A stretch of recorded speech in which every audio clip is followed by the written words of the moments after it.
ஒரு அடிப்புளியான தேங்காய் போலி கண்டிப்பாக ட்ரை பண்ணுங்கள். சூப்பர் டேஸ்ட்டாக இருக்குங்க. வாயில் வச்சதுமே நல்லா தேனாக கரையிற மாதிரி இருக்கும். வாங்க எப்படி செய்யணும் பார்த்துருவோமா? ஃபஸ்ட்டு ஒரு பாத்திரத்தில் 1 கப்பு போல் மைதா மாவு சேர்த்துக்கோங்க. இதுக்கு வந்துட்டு 1/4 ஸ்பூன் மட்டும் உப்பு, 1/4 ஸ்பூனுக்கு மஞ்சள் தூள். மஞ்சள் தூள் வந்து நல்லா அந்த கடையிலலாம் கிடைக்கும்ல நல்லா கலராக, அதுக்காண்டி தாங்க மஞ்சள் தூள். இதை நல்லா மிக்ஸ் பண்ணி விட்டுட்டு கொஞ்சம் கொஞ்சமாக தண்ணி ஊற்றி நல்லா அழுத்தம் கொடுத்து பிசைஞ்சுக்கோங்க. நம்ம பூரி சப்பாத்தி அந்த மாதிரிலாம் பிசைவோம்ல அதே மாதிரி தான். ஆனால் வந்து மாவு வந்து நல்லா லூஸாக இருக்கணும். நல்லா அந்த பரோட்டாவுக்குலாம் மாவு எடுப்பாங்களா அந்த மாதிரி நல்லா லூஸாக இருக்கணும். இப்போ இந்த மாதிரி மொத்தமாக பிசைஞ்சதுக்கு அப்புறமேட்டு ஒரு 2 ஸ்பூன் மட்டும் எண்ணெய் சேர்த்துட்டு நல்லா இந்த மாதிரி பிசைஞ்சு விட்டுக்கோங்க. உள்ளங்கையை வச்சு நல்லா அழுத்தம் கொடுத்து பிசைஞ்சிட்டு அதோட மேலே மட்டும் நல்லா எண்ணெய் தடவிட்டு ஒரு 1/2 மணி நேரத்துலேருந்து 1 மணி நேரம் கண்டிப்பாக ஊற வைங்க. அப்போ தான் நல்லா சாஃப்டாக இருக்கும். இப்போ நம்ம உள்ளே வைக்கிற அந்த பூரணம் செஞ்சுக்கிறலாம். தேங்காய் வந்துட்டு 1 மூடி மட்டும் தேங்காய் சேர்த்து நல்லா துருவி வச்சுக்கோங்க. அப்படி இல்லாட்டினா மிக்சியில் போட்டு நல்லா துருவி எடுத்து வச்சுக்கோங்க.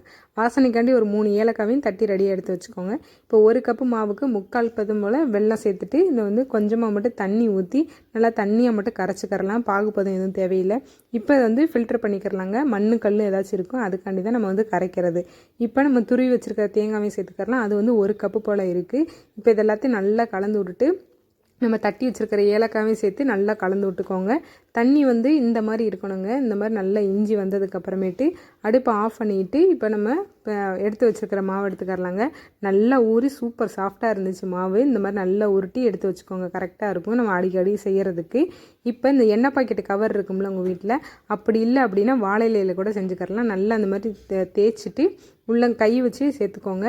இப்போ நம்ம எடுத்து வச்சுருக்கிற பூரணத்தையும் குட்டியாக ஒரு உருண்டை மாதிரி பால்ஸ் மாதிரி உருட்டி இந்த மாதிரி உள்ளே வச்சு மொத்தமாக உருண்டையாக உருட்டிட்டு உள்ளங்கை வச்சே நல்லா அழுத்தம் கொடுத்துட்டு இதே மாதிரி தட்டிக்கோங்க. எண்ணெய் மட்டும் அப்பப்போ கையில் தொட்டுக்கோங்க. லைட்டாக எடுத்துட்டிங்க அப்படின்னா அது பாட்டுக்கு வந்துடுங்க. அவ்வளோதாங்க. நம்ம தோசைக்கல்லை நல்லா சூடு பண்ணிவிட்டு லைட்டாக எண்ணெய் தடவிட்டு இப்போ நம்ம எடுத்து வச்சுருக்கிற போலியும் உள்ளே சேர்த்துக்கோங்க. சேர்த்துட்டு முன்னாடி பின்னாடி திருப்பி விட்டுக்கோங்க. சுற்றியும் எண்ணெய் இல்லை நெய் எது வேணாலும் சேர்த்துக்கோங்க. இதே மாதிரி எல்லா போலியும் நல்லா சுட சுட எடுத்துகிட்டு சூப்பராக சாப்பிடுங்க. சூப்பர் டேஸ்ட்டாக இருந்துச்சு.